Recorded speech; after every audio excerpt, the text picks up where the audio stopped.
my first question, which is sort of the overarching one, is football hooliganism a culture of the past? I mean, first of all, it depends what you mean by football hooliganism, because it doesn't have an accepted definition. There isn't a definition in law. There Yeah, isn't an accepted media definition. So you could define it as being disorder or violence or antisocial behaviour that takes place in a football context, or you could define it more narrowly in terms of um, violence which is pre-planned. In terms of the former, we still see disorder and antisocial behaviour and violence at football. There's still many occurrences of it. In terms of the latter, the sort of more organised side of football violence, that has definitely diminished from what it was. And the number of people that are involved in firms that look to engage with other firms in violence are incredibly small in comparison to what they used to be yeah, 15, 20, 25 years ago. yeah. So in more generally, to what extent, comparatively to the height of the culture, does football violence still occur on a match day? If you were to compare it back to the height of it, I mean, it's difficult. I mean, it's very difficult to plot football violence nationally because it's right? essentially a local issue. So while it will be diminishing in some areas of the country and at some clubs, it will be increasing at some areas of the country and in relation to some clubs. Um, it's also very difficult to measure in any kind of quantitative terms. Stuff like arrest statistics and incident statistics. These are measures which are very ineffective at actually measuring levels. So very difficult to know exactly what levels football violence is currently at or what it used to be at. It's a very difficult question to answer.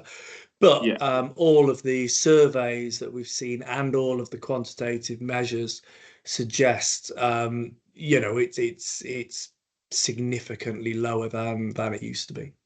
yeah. So what have been, in your opinion, the most significant law or policing changes that has brought this diminishing about? So I think the main thing that happened was towards the end of the 1980s and early 1990s. There were a number of different things that all happened at the same time. There wasn't a grand plan to reduce football violence, but all of these things had occurred around the same time in the period from about 1988 through to about 1994. All affected each other and made all the different individual factors um, more productive in terms of being able to reduce violence. So, for example, we had um, football banning orders were introduced by the public order at 1986, and they started to be implemented more rigorously from 1998. Sorry, from the late 80s onwards, and they gave the police the power to stop people who'd committed previous acts of violence from attending matches. Around the same time with the creation of the what was then the Football Intelligence Unit in 1988. And that really sort of started to change the way in which police dealt with football crowds. And they started to look to isolate those involved in engaging in violence from the rest of the crowd. And that meant that it was a lot easier to manage both those people that were trying to engage in violence, but also the rest of the crowd. So it meant that non-violent fans were less involved in disorder, and then all this was supported by increased use of closed-circuit television and redevelopment of stadia following the Hillsborough Stadium disaster and the Taylor report. So no grand plan, but every one of those four factors all affected the others. If you'd have taken just one or two of those factors in isolation, they wouldn't have had the impact that they did. Yeah, yeah. Um, so I know you've done some covert research with so-called, people who are involved in football violence. So I was going to ask, how would you describe their attitude towards violence? Like, what are their aims in in causing violence at football stadia?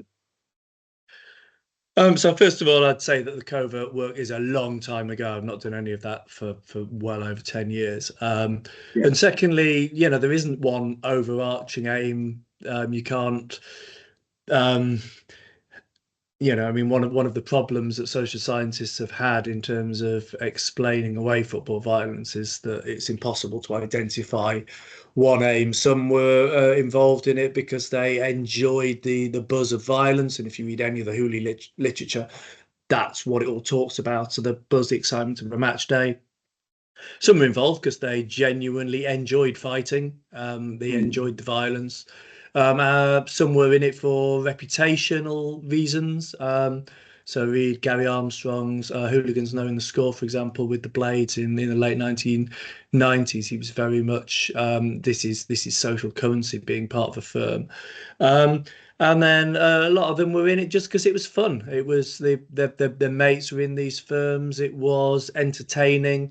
Actually, the amount of times that the firm ever got involved in serious violence was very few and far between. And you could be a member of a football firm for a decade and only throw a few punches. yeah, So not all the people involved were in these firms were actually involved in serious violence whatsoever. So a number of different reasons that people got involved. yeah. Do they look back at the height of the culture like in awe? And is it something they're striving to recreate when they look back at something like that? I don't think anybody that's involved in football violence has any illusions that those days are over and they're not going to be coming back. Right. So you don't. How can we avoid a culture like that with social factors and political factors? How do you avoid like a violent culture like that?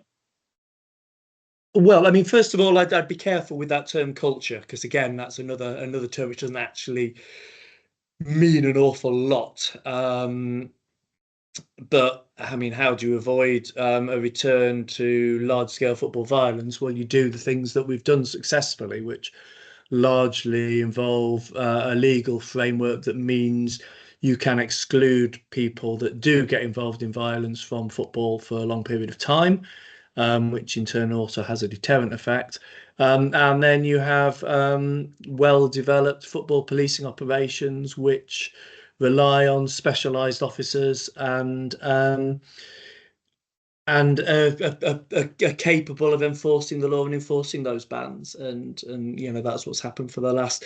That's why when there was the uptick in football violence post COVID lockdown, it has since settled down because essentially the police didn't lose their nerve and they kept doing what they had been doing, and they've got back on top of the problem, in my view. Yeah, yeah. I was speaking to Cass Pennant, who's a well-known football No, no, I hooligan. know, Cass. Yeah, and he was talking about the fractionalization of policing in different areas against football violence in the 90s. How big of a factor do you think it is that policing of football violence is all under a strict set of rules and not there's different tactics at different places? Um, So, I mean, there's no doubt that some police forces are, and some police units are a lot better than others at managing football crowds. And generally, if you look to the big cities, you will see football policing operations that are a lot better than those out in the sticks. I mean, at the moment, this is something that is evolving quite rapidly. So, every football match commander has to do the College of Policing Pops Gold Commanders course. And I deliver part of that in terms of human rights. So there is there is a sort of a national system now in terms of training. Um, and the same with reaccreditation. So we will see less regionalisation in terms of how operations operate. And it also looks like the UK Football Policing Unit's role is going to also be subsumed by the College of Policing as well. that's something that's currently happening. So again, I would think that we're going to get more evidence-based approaches to football policing, and I think that will only be positive.